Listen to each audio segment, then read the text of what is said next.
Sejam muito bem-vindos. Em nosso canal, nós tratamos, além dos aspectos específicos do comportamento humano, referentes ao transtorno de personalidade narcisista e do narcisismo maligno, que é um tipo de narcisismo que está próximo da psicopatia, também os aspectos jurídicos do tema. A doutrina jurídica, aliás, surge do reflexo do comportamento humano, o qual acaba descrito nas leis.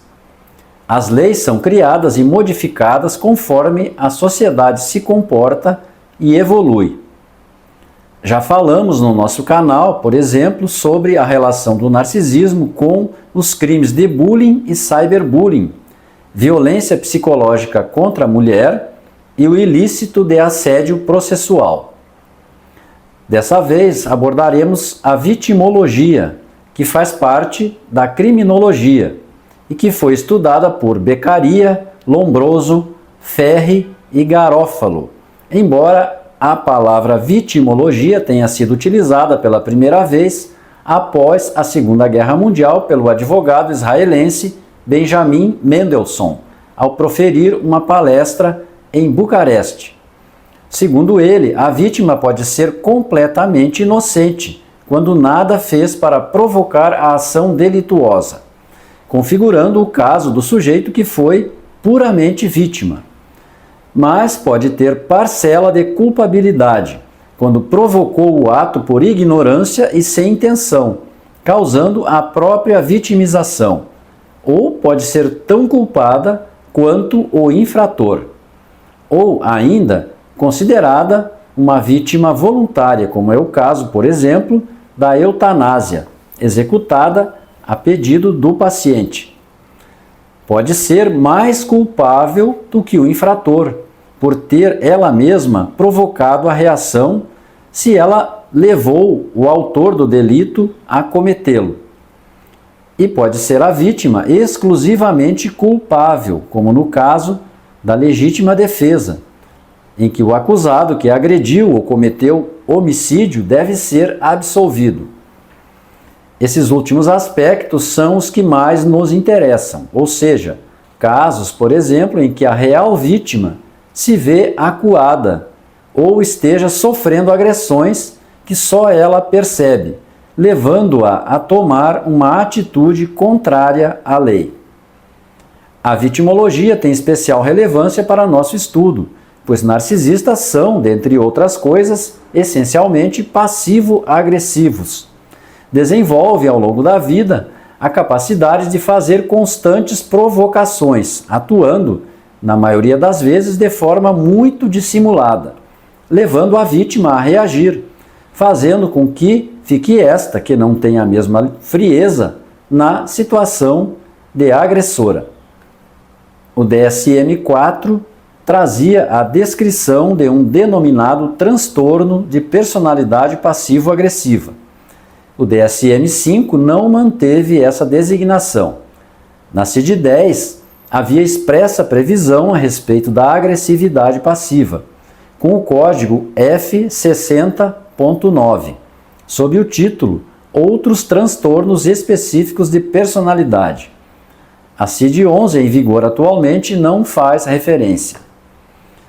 Em essência, a palavra passividade significa omissão. Podem ser mencionadas como genuinamente omissivas as táticas narcísicas de Stonewall, que é uma recusa em dialogar, e o tratamento de silêncio, no qual ocorre um afastamento punitivo. Não há, na maioria das vezes, nessas práticas passivo-agressivas, uma ação do narcisista, direcionada explicitamente à vítima.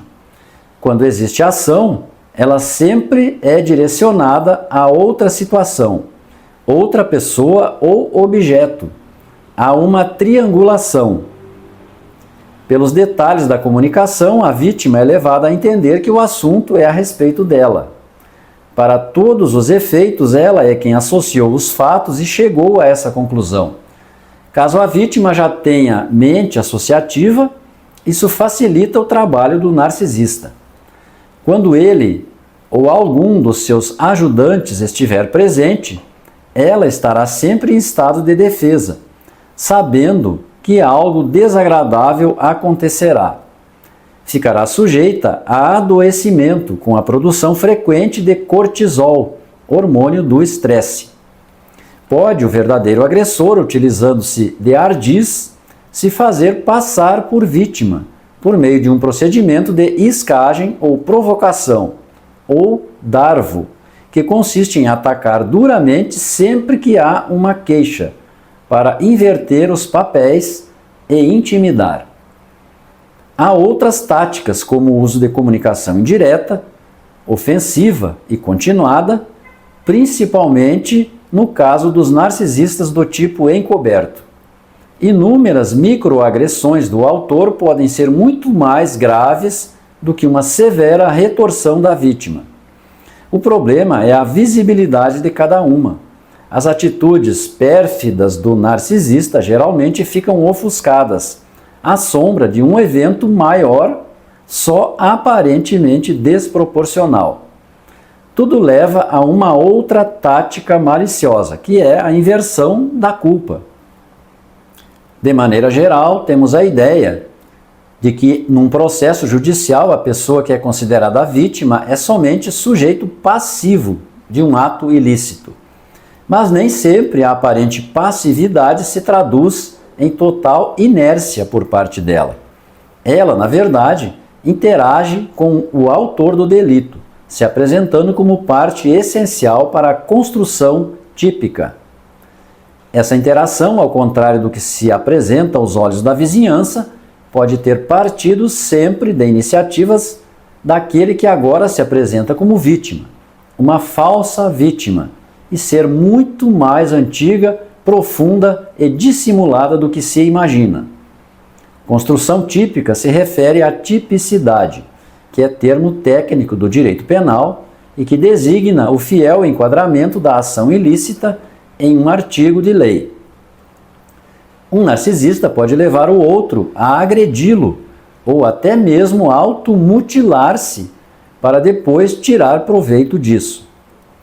Mirabete afirma que estudos de vitimologia demonstram que as vítimas podem ser colaboradoras do ato criminoso, chegando-se a falar em vítimas natas, portadoras de personalidade insuportável, criadoras de casos extremamente antipáticas, sarcásticas e irritantes, etc.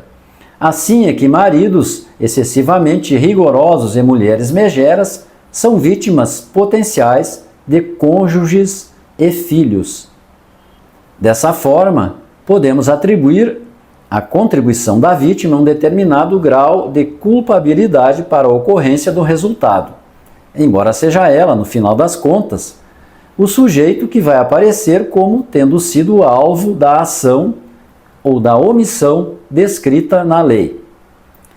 Dentro dessas perspectivas é que se deve analisar a conduta do autor de um delito, sempre que se identifica a atuação de um narcisista, cuja provocação pode se prolongar no tempo, causando no seu alvo os mais diversos distúrbios psicológicos, além de grande prejuízo para o convívio social.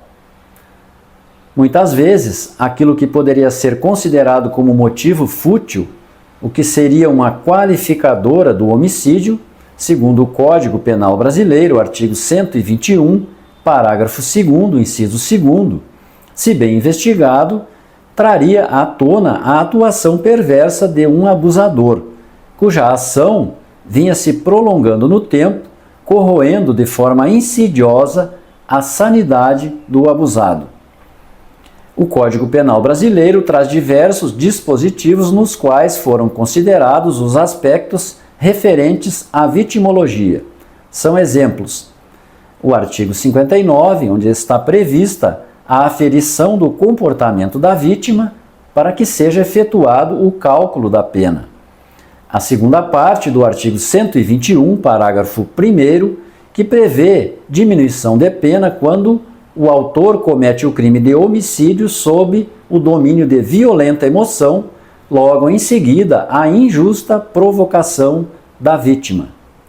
O artigo 65, inciso 3º, que prevê como circunstância que sempre atenua a pena ter sido o crime cometido sob influência de violenta emoção, provocada por ato injusto da vítima. O artigo 129, parágrafo 4º, cuja previsão se repete para os casos de lesão corporal. E o artigo 140, parágrafo 1º, que prevê que o juiz pode deixar de aplicar a pena quando o ofendido, de forma reprovável, provocou diretamente uma injúria, ou no caso de retorção imediata que consista em outra injúria. Para a vitimologia, a pessoa que apresenta a tendência de ser sujeito passivo de um crime pode se encontrar nessa situação devido a atitudes que toma de forma inconsciente, provocando reações.